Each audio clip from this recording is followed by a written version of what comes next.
Bill Lipschutz was born in 1956 in Farmingdale, New York.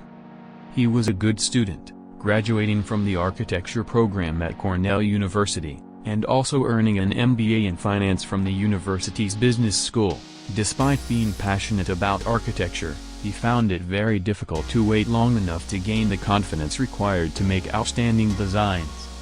In college, Bill simulated hypothetical trading operations during a class, where each student started with $100,000. By the end of the course, he had already accumulated $29 million, although there was no leverage limit. Bill entered the world of de facto trading when his grandmother passed away.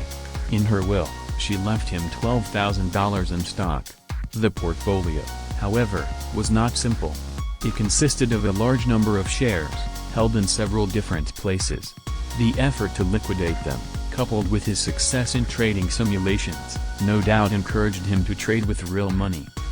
This led him to perform in the market during his time in college, with an inheritance of $12,000. Bill constantly researched the market, which became a key tenet of his approach to trading. It is an important skill for any trader that came naturally to him. Bill completed his MBA before the Internet generation in 1982, so research meant constant visits to the library. This makes modern trading look much easier. Over time, he managed to turn his $12,000 into a whopping $250,000 within 4 years of college. But because of his lack of risk management, he ended up losing almost everything. Once he said, "I don't think you can consistently be a winning trader if you're banking on being right more than 50% of the time. You have to figure out how to make money right only 20 to 30% of the time." Bill was hired by Salomon Brothers in 1982, a Wall Street investment bank. It was there that Bill truly established his legacy. Note that this was just before he lost his own trading share. This definitely affected Bill. He swore that he would never trade his own money again as long as he was professionally trading other people's money. Salomon Brothers had its own restricted culture. It brought its own traders from scratch and taught them how to succeed. Strangely enough, they did the same by adding a foreign exchange bureau. Most people would expect them to hire someone who is a foreign exchange expert. Instead, they asked one of the employees of the bond arbitration department to head up the new Forex department, even though he's a complete layman on the subject. This was a blessing for Lipschutz. Things lined up so he could make a name for himself in a new department he knew a lot about.